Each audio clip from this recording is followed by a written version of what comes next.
नमस्कार दोस्तों, मैं राकेश वर्मा आप सभी का स्वागत करता हूं आपके अपने परिवार एसएम गुरुकुल पर। साथियों, आप सभी एससीएसटी के पाठक को एक नहीं कई बार यह बयान देते हुए सुना होगा कि प्रत्येक माह के 1 तारीख को सभी 6 लाख नियोजित शिक्षकों, बीपीएससी शिक्षकों सभी को वेतन उनके खाते में चले जाएंगे।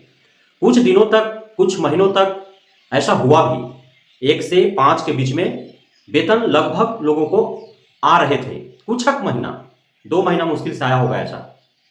और जब 1-2 माह, प्रत्येक माह के प्रथम हफ्ता में वेतन आने लगे, तब एससीएसटी के पाठक का जोर और जुल्म शिक्षक शिक्षिकाओं के ऊपर और भी कहर बरपाने लगा।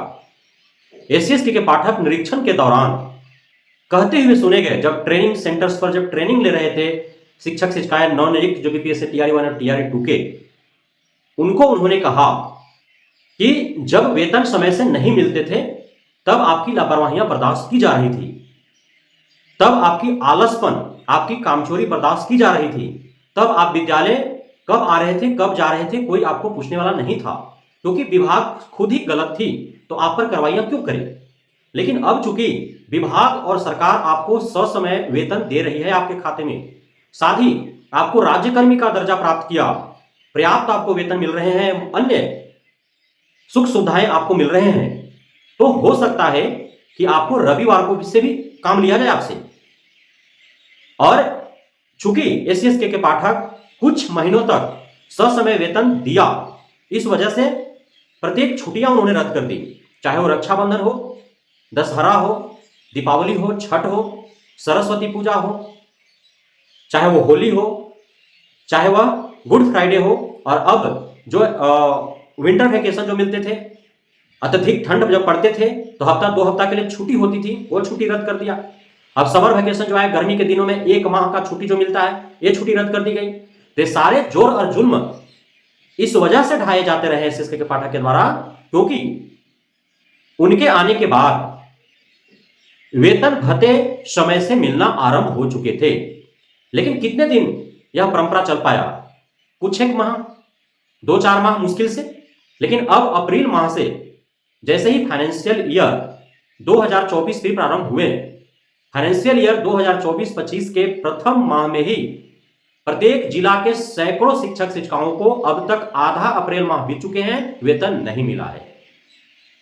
अब सोचने और समझने वाली बात यह है कि जिन शिक्षक शिक्षिकाओं को मार्च तक प्रत्येक माह के प्रथम वीक में वेतन मिलते रहा, आखिर कौन सा ऐसा समस्या आ गया कि उनके खाते में शिक्षा विभाग के द्वारा वेतन क्रेडिट ही नहीं हो रहा है?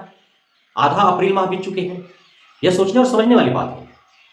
तो अब शिक्षक शिक्षिकाओं का भी कहना है कि जब तक आपने ससमय वेतन दिया और उस गुरूर में आपने जोर जुल्म और सितम ढाया, जितने भी आपने दिशा निर्देश दिए, रोजाना 2 से 3 पत्र आपका जारी होते रहा, आप 9:05 में भी शिक्षक शिक्षिकाओं को पहुंचने पर विद्यालय कार्रवाई किया आपने, 4:40 50 मिनट पर भी यदि विद्यालय को कोई छोड़ दिया शिक्षक शिक्षिका, तो आपने कार्रवाई किया। तो अब आपने वेतन जब आधा माह बीत जाने के बाद भी नहीं दे रहे हैं, तो फिर आपका वो निर्देश क्यों पालन करे कोई? क्यों आपके कार्रवाई को कोई झेले कोई? आखिर क्यों? और क्यों शिक्षक शिक्षिकाएं ये प्रश्न न करें? क्योंकि आपने तो उसी क्रूर में इतना जोर में जोर ढाते रहे। आपने कहा इस बात को कि अब ससमय वेतन जा रहा है, इसलिए काम भी आपसे लिया जाएगा, और काम आपने लिया भी। लेकिन अब क्यों? ठंड में आपने वेतन दिया ससमय, आपने विंटर वैकेशन नहीं दिया। अब तो अप्रैल माह में आप गर्मी की छुट्टी आपने किया है, अप्रैल माह आधे बीत चुके हैं, आपने वेतन अब तक नहीं दिया। तो फिर अप्रैल माह में 15 अप्रैल से 15 मई तक जो गर्मी की छुट्टी है, इस छुट्टी में भी प्रत्येक दिन 2 घंटा जाकर के कमजोर बच्चों को जो पठन पाठन का कार्य करना है, वो 2 घंटा नहीं है। 8 बजे विद्यालय पहुंचना है, 10 बजे विद्यालय छोड़ना नहीं है, बल्कि 10 बजे के बाद मध्याह्न भोजन कराने हैं सभी बच्चों को। तो 8 बजे पहुंचने के लिए 6 बजे निकलना होगा शिक्षक शिक्षिकाओं को अपने कमरे से, और 10 बजे छुट्टी करने के बाद उन्हें भोजन कराने हैं। 1 घंटा जैसे भी लगेगा उनको भोजन कराने में, तो 11 बजे वो विद्यालय भी छोड़ते हैं, तो 1 बजे वो कमरे पर जाएंगे। अर्थात 2 घंटा के चक्कर में पूरा दिन भर का 6 घंटा इस तपती धूप में, इस गर्म हवाओं के बीच उनका बीतेगा। उनके स्वास्थ्य का ध्यान कौन रखेगा? पूरे दोपहर के में सन्नाटे हो जाते हैं, चाहे वो गांव हो या शहर, चट्टी हो या बाजार, उसमें किसी के साथ कोई आपत्तिजनक घटनाएं घटती हैं तो उसका जिम्मेदारी कौन लेगा?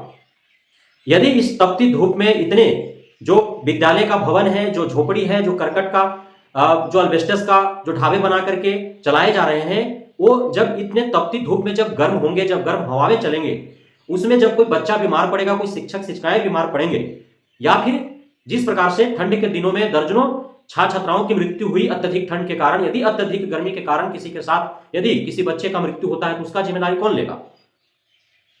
तो बिना परिणाम की कल्पना किए और आप सिर्फ अपना आतताई रवैया जो अपना रहे हैं, जो निरंकुशतापूर्ण, जो दुश्मनी भाव से, जो शत्रुतापूर्ण भाव से जो आप इस प्रकार के काले करतूत कर रहे हैं, अब यह हद से पार हो रहा है।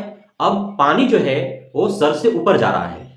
अब शिक्षक शिक्षिकाएं अब एकजुट होना आरंभ कर दिए हैं एसीएस के पाठक के विरुद्ध। सिर्फ शिक्षक शिक्षिकाएं नहीं बल्कि छात्र छात्राएं, अभिभावक भी इस तपती गर्म में, इस दहकती जो विद्यालय भवन है उसमें, इस गर्म हवाओं के बीच यदि किसी माता पिता के किसी संतान के साथ कोई आपत्तिजनक घटना घटता है, किसी शिक्षक शिक्षिकाओं के साथ कोई आपत्तिजनक घटना घटता है, तो फिर आपको अत्यधिक ठंड के कारण भले ही बेहोश हुए, मृत्यु को प्राप्त हुए बच्चे, उस समय आपको छोड़ दिया गया, लेकिन इस समय नहीं छोड़े जाएंगे आप। इस समय आपके विरुद्ध बिगुल बजेगा, क्रांति होगी, विद्रोह होगा। और यह जो आप शिक्षकों के जो पेशेंस का, जो उनके गंभीरता का जो आप परिचय ले रहे हैं, यदि इनका गुस्सा फूटेगा तो फिर आपका इस शिक्षक विभाग के अंदर दम घुटेगा। इसलिए समय रहते आपको संभल जाने की आवश्यकता है। इसलिए कि तब तक बर्दाश्त किया गया जब तक आपके द्वारा ससमय वेतन दिए जाते रहें, सारे सुख सुविधाएं प्रदान किए जाते रहें।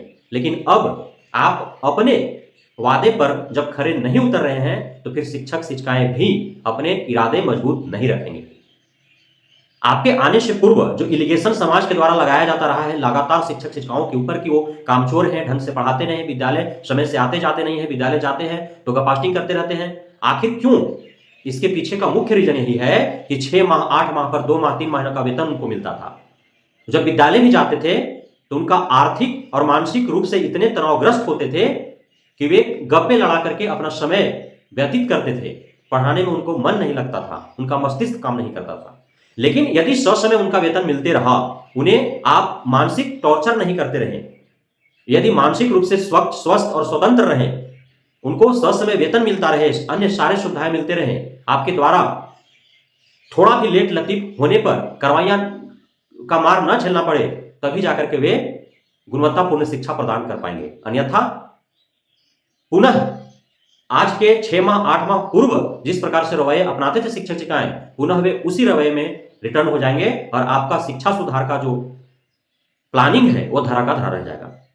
शिक्षा सुधार के लिए शिक्षकों के ऊपर जोर जुल्म और सितम ढाने की आवश्यकता नहीं है, उनको ऊपर ऐसा समन्वय और सौहार्दपूर्ण रवैया अपनाने की आवश्यकता है कि वे स्वतंत्र रूप से पूरे स्वच्छ और स्वस्थ मस्तिष्क और पूरे लगन और मेहनत से कर्तव्य निष्ठता के साथ वे अपने बुद्धि और विवेक का इस्तेमाल करते हुए अपने अंदर का जो ज्ञान है, कौशल है, वह छात्र छात्राओं के मन और मस्तिष्क में डाल सके।